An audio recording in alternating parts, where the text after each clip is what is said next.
Gloire soit rendue à Dieu. Je vous salue, frères et sœurs en Christ. Soyez bénis au nom de Jésus.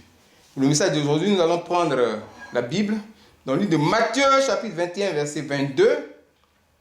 Ensuite, nous avons Marc, chapitre 11, verset 24. Et Éphésiens 2, verset 8. Dans le thème, la puissance de la foi en Dieu. Alors, lisons Matthieu, chapitre 21, verset 22. Tout ce que vous demanderez avec foi par la prière, vous le recevrez. Alléluia. Marc chapitre 11, verset 24. C'est pourquoi je vous dis, tout ce que vous demanderez en priant, croyez que vous l'avez reçu et vous le verrez s'accomplir. Le dernier texte, c'est Éphésiens 2, verset 8. Qui nous dit, car c'est par la grâce que vous êtes sauvés, par le moyen de la foi. Et cela ne vient pas de vous, c'est le don de Dieu. Vous voyez l'importance de la foi, la puissance de la foi.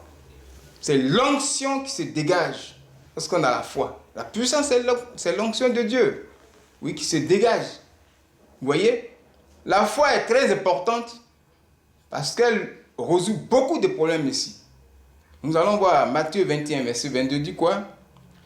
Et tout ce que vous demanderez avec foi par la prière. Vous voyez, le domaine d'application de la foi. La prière. Tout ce que vous demanderez avec foi par la prière. Tout ce que vous le recevrez. Vous voyez?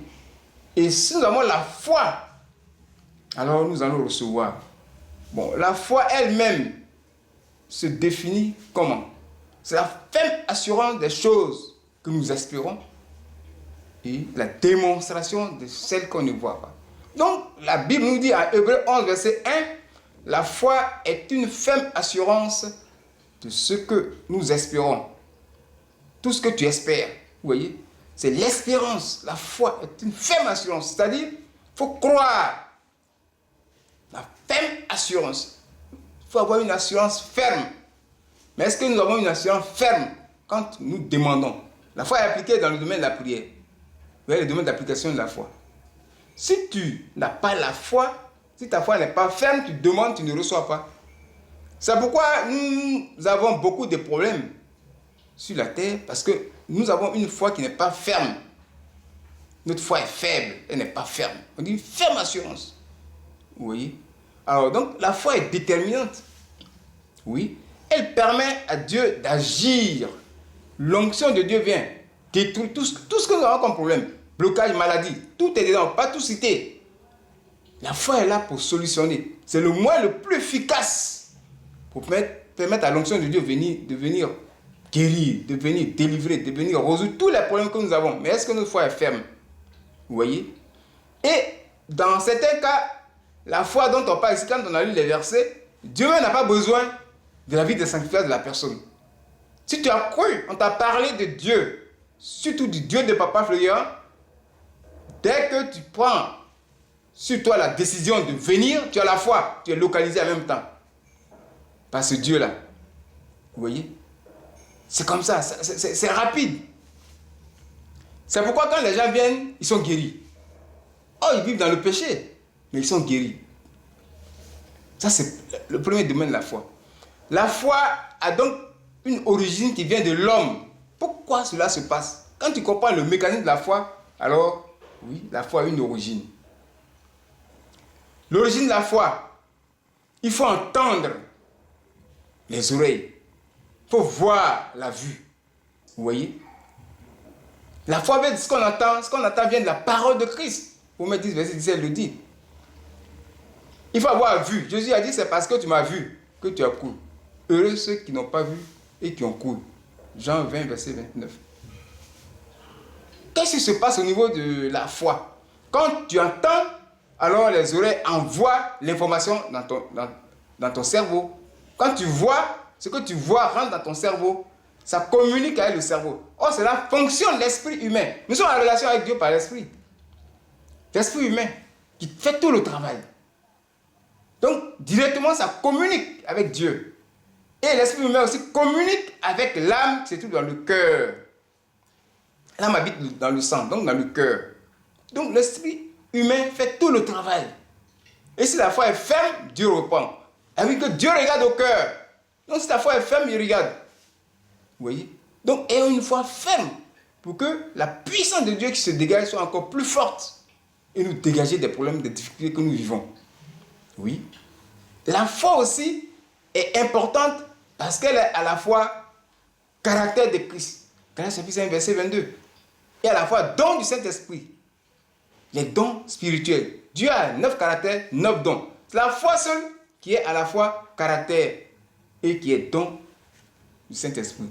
Les dons, les 9 dons sont cités à 1 Corinthiens 12, verset 1 à 11. Et donc, vous voyez que la foi participe aux deux à la fois. C'est une clé de succès. La vraie clé de succès en Christ, c'est la foi. C'est-à-dire qu'il faut croire. Il faut avoir une ferme assurance. Et tout ce que tu demandes, Dieu va te donner la réponse. Alors cherchons à avoir une foi ferme. Que notre foi soit ferme. Oui. Marchons dans la foi en Christ. Vous voyez, la foi nous permet d'être sauvés. Par la grâce on est sauvé, mais par le moyen de la foi. Si la foi n'intervient pas, tu ne peux pas être sauvé. Vous voyez, la repentance, c'est par la foi.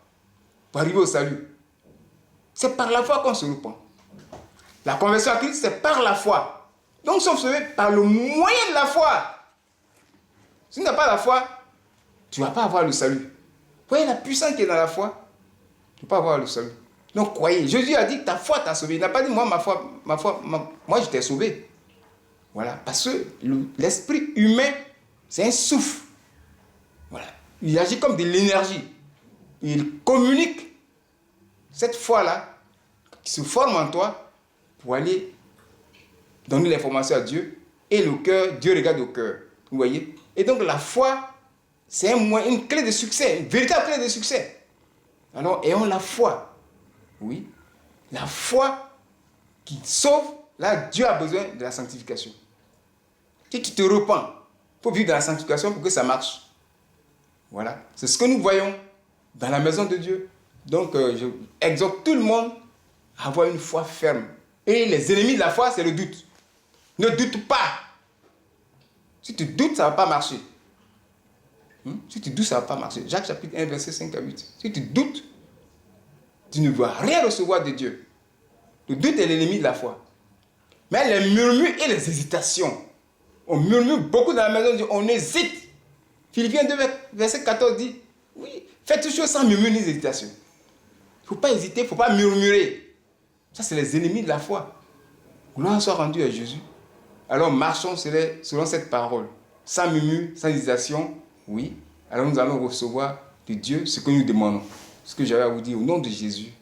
Amen.